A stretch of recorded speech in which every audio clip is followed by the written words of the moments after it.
Honorable sénateur, je prends la parole aujourd'hui pour parler du projet de loi C5, loi modifiant le Code criminel et la loi réglementant certaines drogues et autres substances. Tout d'abord, j'aimerais remercier le premier ministre Trudeau et le ministre Lametti qui ont eu le courage de présenter le projet de loi C5. Comme le ministre Lametti l'a dit en comité, le projet de loi C5 est une bonne première étape. J'aimerais remercier le parrain du projet de loi, le sénateur Gould. J'ai vu à quel point vous avez travaillé fort sur le projet de loi. Merci.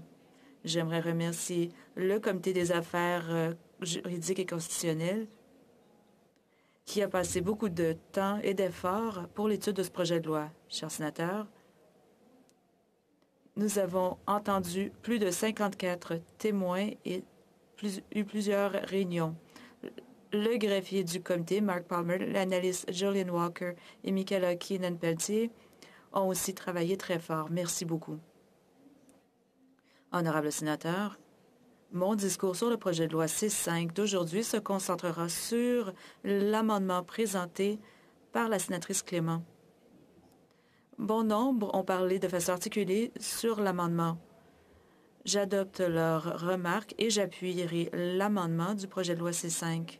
De façon historique, nous savons que les juges appliquent des principes de détermination de la peine du Code pénal en tenant compte de l'historique. Le gouvernement a présenté des peines minimales et a retiré les pouvoirs discrétionnaires des juges en disant qu'ils allaient être plus sévères envers le crime. Aujourd'hui, plus de 70 peines minimales sont dans la loi. En fait, mon bureau a découvert que, en incluant les sous-articles, on a 135 peines minimales. En 2008, à Aaron Ferguson, on a fermé la porte à l'exemption constitutionnelle. Ensuite, la seule façon de se débarrasser des peines minimales était de modifier la loi constitutionnelle de 1982 plutôt que l'article 24.1 de la charte. Puis-je m'asseoir pour terminer mon discours? Oui. Merci beaucoup. Une étape importante qui a été confirmée fera en sorte qu'on aurait des peines minimales changeantes, et c'est ce qu'on voit au Canada. En 2015, à Aranour, la Cour suprême a retiré sa deuxième et troisième peine minimale en 30 ans. La raison est essentielle. Cela a changé ce qui s'est passé du côté des peines minimales au pays. Dans Aranour, le tribunal nous rappelle qu'il y a deux facettes à l'application de l'article 12 de la Charte canadienne. La Cour suprême explique qu'un juge pourrait retirer une peine minimale si cela ne cadre pas dans le cas ou si c'est appliqué dans des cas hypothétiques.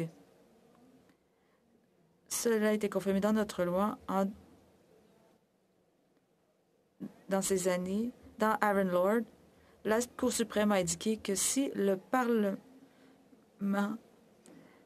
avait cette loi, les peines minimales disparaîtraient. Le tribunal a indiqué, et je cite, « Une autre option pour préserver la constitutionnalité des peines est de fournir une discrétion judiciaire afin d'avoir une peine constitutionnelle dans des cas exceptionnels. » Cette approche, qui est adoptée dans nombre d'autres pays, permet de résoudre la tension entre le droit des parlementaires de choisir la plage de peine et les droits constitutionnel de ne pas avoir une punition cruelle et injustifiée.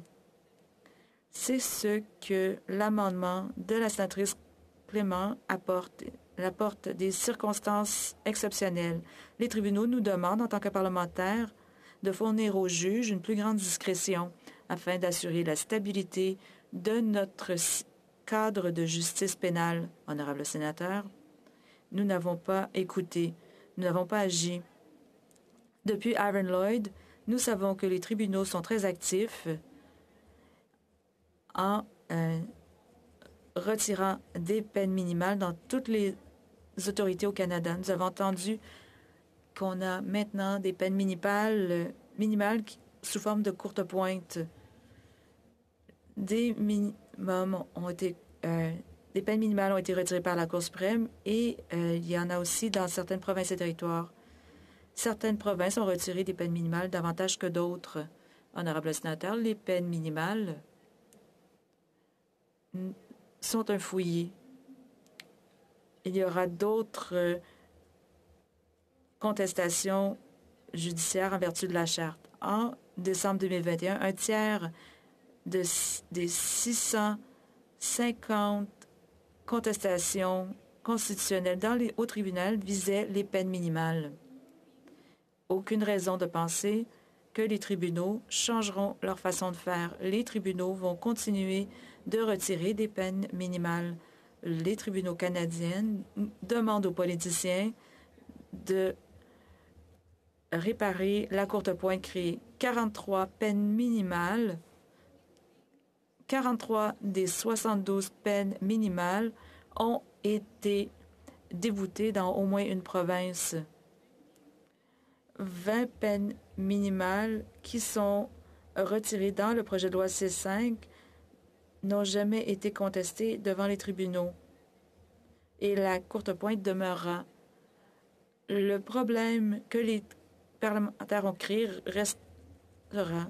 En ce moment, le projet de loi C5 ne réglera pas les choses. Le projet de loi C5 permet de diminuer les divergences, mais le ministre Lametti a dit qu'il aurait aimé en faire davantage. Lorsque je lui ai posé la question, il a dit qu'il ne pouvait pas faire plus et je comprends sa position. Donc, il a dit qu'on ne peut viser la Lune. Le projet de loi C5 est une bonne première étape. Mais, honorable sénateur, nos tribunaux continueront de renverser des peines minimales et la courte pointe sera de plus en plus mélangeante. La Cour suprême a réitéré au paragraphe 2, 44 d'une décision. La majorité a écrit, et je cite, que le Parlement et ses sanctions plus dures n'est pas le problème. C'est dans sa façon de le faire qui est le problème. Chers honorables sénateurs, notre façon de procéder ne remplit pas le mandat de la Charte. Nous n'avons pas pu protéger la Constitution canadienne. Les tribunaux nous ont envoyé un signal fort, soit de traiter de la variabilité des peines minimales au Canada, mais nous n'avons pas écouté. Il faudrait enfin écouter. L'amendement de la sénatrice Clément répond aux demandes des juges de modifier le code criminel pour faire en sorte que les peines minimales soient retirées. Grâce à cet amendement, les juges pourront appliquer des peines proportionnées qui s'écartent des peines minimales obligatoires sans avoir à déclarer les peines minimales obligatoires inconstitutionnelles.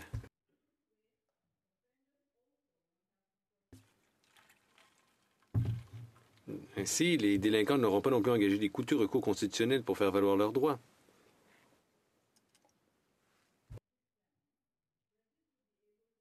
Grâce à cet amendement, celui de la sénatrice Clément,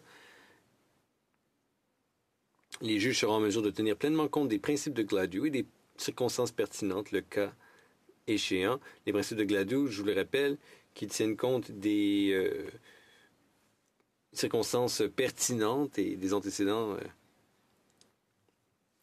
autochtones de certains délinquants. Nous ne devrions pas forcer les juges à annuler les peines minimales obligatoires lorsqu'elles contreviennent à l'article 12 de la Charte. Honorable sénateur, c'est au juge d'évaluer les circonstances de l'accusé, de déterminer une peine qui corresponde à son espoir de réhabilitation. Le système pénal fonctionne ainsi depuis des centaines d'années. En tous les cas, les délinquants qui commettent des crimes graves se verront infliger des peines graves. Honorable sénateur, lorsque je suis arrivé au Sénat, on m'a appris que l'une des tâches du Sénat était de protéger les droits des personnes vulnérables et des minorités. Dans chaque projet de loi présenté par la Chambre des communes au Sénat, nous devons étudier le projet de loi et voir si les droits des groupes minoritaires et des personnes vulnérables sont protégés. C'est ce qu'on m'a inculqué. Ce projet de loi est essentiel pour protéger les droits fondamentaux. C'est l'occasion pour nous de rester fidèles à notre rôle. En 2015, beaucoup d'entre nous se sont éloignés de leur affiliation à un parti pour devenir des sénateurs indépendants. Nous sommes maintenant en mesure de penser de manière indépendante, de penser de manière audacieuse. Agissons en ce sens. Honorable sénateur, lorsque vous voterez au sujet de cet amendement, je vous demande respectueusement de considérer votre rôle en tant que sénateur. Comme le disait un jour le Mahatma Gandhi, la véritable mesure de toute société se trouve dans la façon dont elle traite ses membres les plus vulnérables. Je vous remercie.